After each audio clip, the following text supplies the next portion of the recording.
Eh bien écoutez, les cibles sont toujours les mêmes puisque encore Tel Aviv a été visé cette nuit vers 2 heures du matin.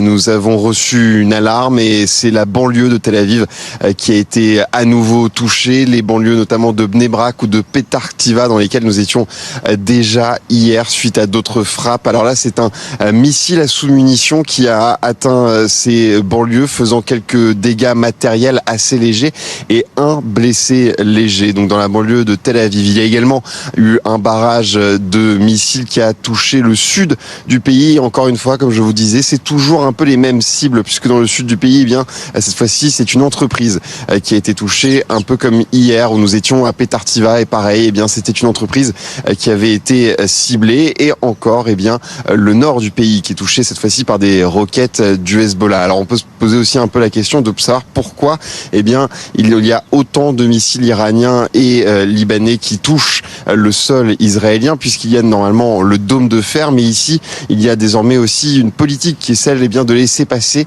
les missiles qui ciblent des zones en zone ouverte, là où il n'y a pas d'habitation, et c'est aussi pour ça eh bien qu'on retrouve beaucoup de missiles qui touchent le sol israélien. Et concernant la banlieue de Tel Aviv, eh bien c'était un missile à sous-munitions, c'est ce que je vous disais, et donc ceux-là sont extrêmement difficiles à intercepter par le dôme de fer, et c'est pour ça eh bien que encore cette nuit, effectivement, le sol israélien a été touché. BFM TV, le mensonge est dans leur ADN. Jusqu'à quand ils vont continuer à nous mentir à tout le monde comme ça?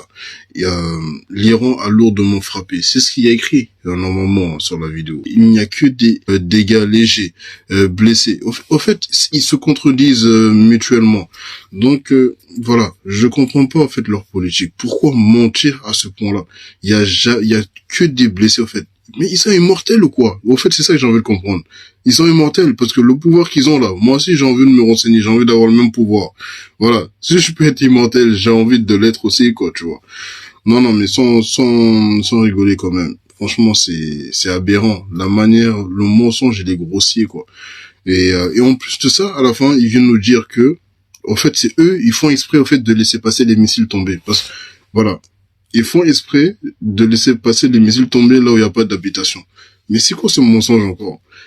Ils ont pas réussi à intercepter les missiles. Maintenant, non, c'est eux, c'est volontaire de leur part de le laisser tomber. Ah, mon Dieu. Je savais pas que les Occidentaux, c'était des gros menteurs comme ça, là. Restez branchés, les amis, et on reviendra pour de nouvelles informations.